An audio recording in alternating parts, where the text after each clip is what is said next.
Have you ever stepped into a place so grand, yet felt a chill run down your spine? Deep in the heart of France's Loire Valley stands the majestic Brissac Castle, renowned as the tallest castle in the country. But beyond its impressive stature and grand architecture lies shrouded in mystery, the story of the Green Lady, a story that has intrigued visitors for centuries. Welcome to Castle Keys. Today, we invite you to explore and unlock the doors of the enigmatic Chateau de Brissac.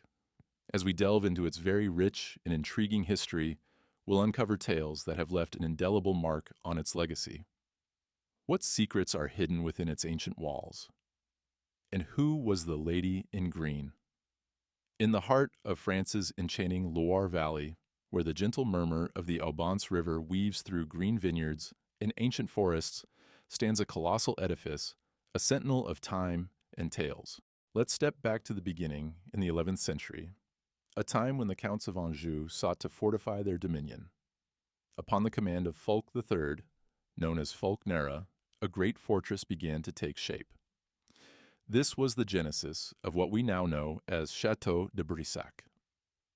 Strategically perched to oversee the confluence of trade routes and to guard against rival factions, the castle's location was as much a testament to military acumen as it was to the breathtaking beauty of its surroundings. Encircled by a tapestry of nature's splendor, the castle was more than a mere fortress. It was a beacon, a symbol of power amidst the serene embrace of the Loire's fertile plains. Within its cold walls, life thrived. The air was thick with the clang of blacksmith hammers, the murmur of strategists plotting, and the whispers of courtiers navigating the intricate dance of medieval politics. As centuries unfolded, Chateau de Brissac would witness transformations both in structure and in purpose. Yet, its origins as a sentinel of the Anjou legacy remain etched in every stone and shadow. Over time, the Chateau de Brissac stood as a silent witness to the ebb and flow of history. Its walls, once echoing with the clamor of medieval life, now embrace the whispers of the Renaissance, a period of rebirth, art, and profound transformation. In the shadowed corridors of history, where ambition and power are intertwined with mystery, a new chapter began in the year 1455. King Charles VII, a ruler known for his cunning and strategy, granted a mighty fortress to Pierre de Brissac, a decorated nobleman and battle-hardened military leader. Pierre, a man of immense wealth and influence, had long served the king with unwavering loyalty. But his ambition stretched beyond the battlefield. With his newfound dominion, Pierre tore down the original medieval stronghold. In its place, he envisioned something far grander, a chateau, not just of stone, but of legacy. This was to be Chateau de Brissac, a marvel of the Renaissance era, an opulent fortress that would echo his name through the ages. Yet, amidst the grandeur, whispers of the past refused to be silenced. As the grand chateau rose from the earth, two medieval towers remained untouched, silent sentinels of the past, standing watch over the transformation. What secrets did they hold? What spirits lingered within their stone walls, reluctant to be erased? He transformed the once imposing fortress into a residence of breathtaking grandeur, a 204-room masterpiece, rising 7 floors high, making it the tallest chateau in all of France. A castle not just built for power, but for legacy. But Pierre was not a man destined to simply bask in luxury. As a fiercely loyal statesman and warrior, he answered the call of duty once more. Alongside Louis, the future King Louis I, he was sent to aid Marguerite d'Anjou, the embattled Queen of England, during the brutal conflict known as the War of the Roses. It was a time of treachery, shifting allegiances, and blood-soaked battlefields. Fate, however, had its own plans. In 1465, at the Battle of Montlhéry, Pierre de Brissac met his end, cut down in the chaos of war while protecting his king. His death marked the end of an era, but the story of Chateau de Brissac was far from over. With his father's legacy now resting on his shoulders, Jacques de Brissac inherited the castle. Recognizing its unmatched grandeur, he embarked on a bold and ambitious transformation, expanding its structure and weaving elegance and sophistication into its very walls. But with great power comes great secrets, and Chateau de Brissac would soon become a place where history and haunting whispers walked hand in hand. Under Jacques de Brissac's vision, the Chateau de Brissac began its metamorphosis, from a formidable stronghold to a symbol of Renaissance grandeur. Stone by stone, The medieval fortress was reimagined, embracing the architectural innovations and aesthetic sensibilities of the time. Under the ambitious vision of Jacques de Brézé, Chateau de Brissac began its transformation, a metamorphosis from an unyielding medieval fortress into a breathtaking symbol of Renaissance opulence. Stone by stone, the once formidable stronghold shed its past, embracing the architectural brilliance and refined artistry of a new era. Beyond its towering walls, the chateau was enveloped in the untouched splendor of the Loire Valley. Rolling vineyards stretched toward the horizon, their grapes destined to produce wines fit for the goblets of kings and nobles. The Aubance River snaked through the landscape, its silver waters whispering secrets of centuries past, reflecting skies that shifted like a living canvas. Inside, luxury reigned supreme.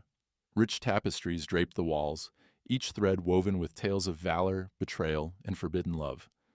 Exquisite woodwork bore the imprint of master artisans, while shimmering chandeliers, suspended from the soaring ceilings, cast a golden glow over the chateau's grand halls, a warmth that veiled the shadows lurking in its depths. But grandeur alone could not shield the Chateau de Brissac from the storm that was coming. As the 16th century dawned, France was consumed by the wars of religion, a brutal and unrelenting conflict that pitted neighbor against neighbor, faith against faith. And, within these very walls, a tragedy would unfold. One so dark, so chilling, that it would leave its mark not only on history, but on the very soul of Chateau de Brissac itself. In an era where nobility basked in opulence, their lives were anything but their own. Every move was scrutinized, every union a calculated maneuver in the big chess game of power. Marriages were not bound by love, but by political necessity. Alliances forged in gilded halls, while hearts remained prisoners to duty. But behind the nice facades, passions burned in secret, and the discovery of an illicit affair could mean more than just scandal. It could mean disgrace, exile, or even death. In 1462, Jacques de Brézé took a bride by royal arrangement, Charlotte de Valois, the strikingly beautiful yet illegitimate daughter of King Charles VII, and his renowned mistress, Agnes Sorel. But what should have been a union of strength and ambition was doomed from the start. Jacques was known throughout the court as a man of ruthless ambition, arrogance, and an insatiable hunger for power. Charlotte, in contrast, possessed a rare combination of intelligence, grace, and beauty. A woman admired by many, but not by her husband. Yet Jacques harbored a secret, one hidden deep within the cold stone walls of Chateau de Brissac. Beyond the prying eyes of servants and spies, concealed behind an ornate tapestry, lay a secret room that held the portrait of a mysterious woman. Her name was Isabelle. Whispers spread throughout the village, carried on the wind like a forbidden song. Isabelle was not merely a work of art, she was real. A woman whose presence lingered like a ghost, whose name was spoken only in hushed tones. A forbidden love, hidden away from the world. But, despite bearing 5 children together, Jacques and Charlotte's marriage was a failure, a union held together not by affection, but by obligation, and, as the walls of Chateau de Brissac held their secrets, a storm was brewing, one that would shatter their world in the most gruesome of ways. Trapped in a loveless marriage, Charlotte de Brézé found solace in the arms of another man, a huntsman named Pierre de la Verne.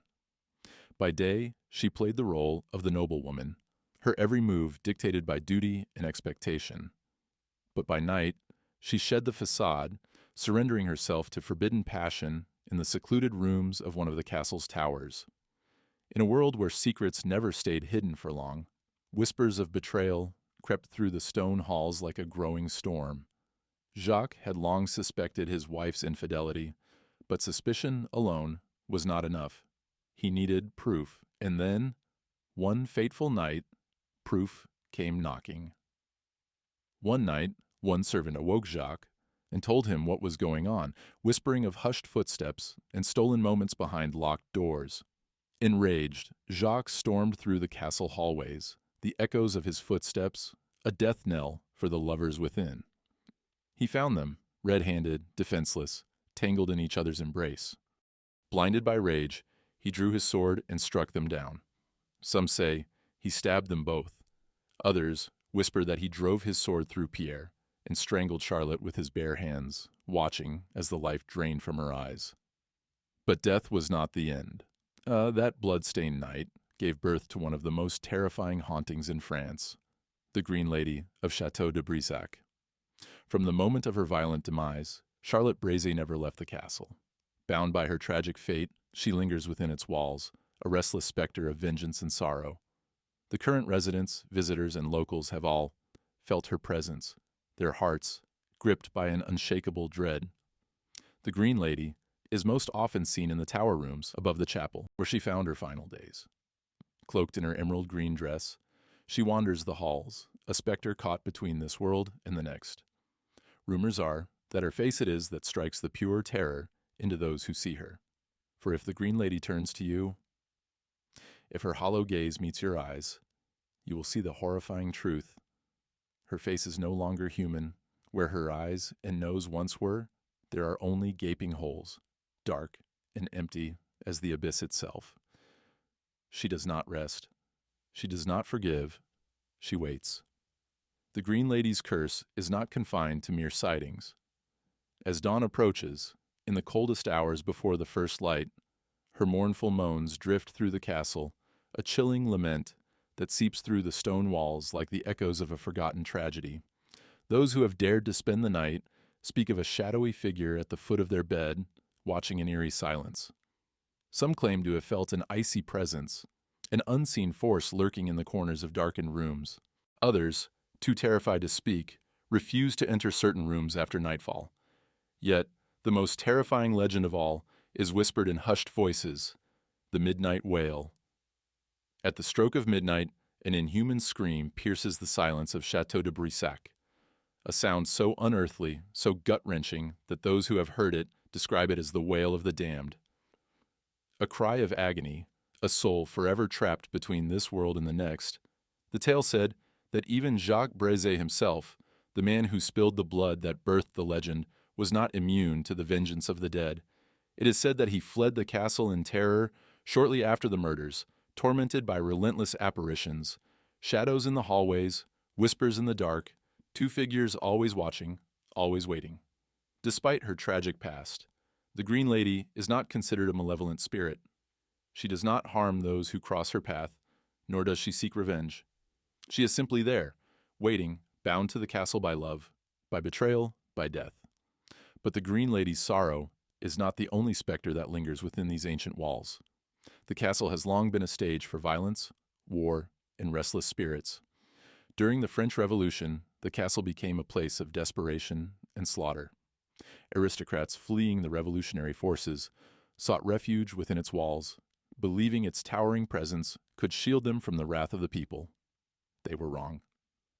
Many were captured and executed on the very grounds, their blood, their souls forever tethered to the place where their lives were violently cut short. And centuries before that, during the 100 Years' War, Chateau de Brissac's strategic importance made it a prime target for sieges and brutal battles. The castle's walls have withstood flames, swords, and cannon fire, but the echoes of war never truly faded. Some say that fallen soldiers still walk the halls, their spirits forever trapped in an endless cycle of battle and death. The belief was strong in those times. Those who met a violent or unjust end were doomed to wander as restless ghosts seeking resolution or revenge. And so, even now, Chateau de Brissac remains a place of whispers and shadows where the past refuses to be forgotten and where the dead are never truly at rest. In France, the belief in ghosts and spirits has long been woven into the very fabric of its culture. The dead are never far away, their presence lingering like a shadow, waiting to be acknowledged. Today, as you wander through the halls of Chateau de Brissac, you are not merely exploring a castle. You are stepping back in time. The rooms, adorned with lavish tapestries and exquisite furnishings, seem to whisper the stories of a bygone era.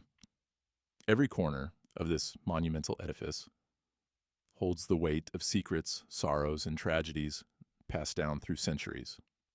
And, as you trace the path of your footsteps along its ancient floors, It is impossible not to feel the presence of something older, something otherworldly, a presence that has never truly left. The thick stone walls of the castle have witnessed violence, betrayal, and death, their echoes reverberating through the ages. The blood spilled here, the lives lost, in cruelty and passion, still seem to haunt its every shadow. The violent crimes, once committed in the heat of rage, now reverberate like a chilling melody, playing on a loop through time. And through it all, the Green Lady remains. Her tragic end and her lingering spirit will never fade. For as long as Chateau de Brissac stands, her green shadow will dance across its rooms, a reminder of an untimed life lost. Her haunting will continue, for generations to come, a spectral figure forever bound to the walls that have witnessed her sorrow, her rage, and her undying presence. As the shadows of the Green Lady continue to haunt the halls of Chateau de Brissac, we are reminded that history, no matter how tragic, leaves its indelible mark on the present. The Green Lady's story is a haunting reflection of the past, and one that will never be forgotten. Have you ever visited the Chateau de Brissac? Have you heard of the Green Lady's legend? Do you believe the spirits of the past still walk among us? Drop your thoughts in the comments below and share your story with us. If you enjoyed this journey through the haunting history of Chateau de Brissac, don't forget to like, share, and subscribe for more chilling tales that will leave you questioning what's real or not. I hope to see you around in our next video. Thanks for watching.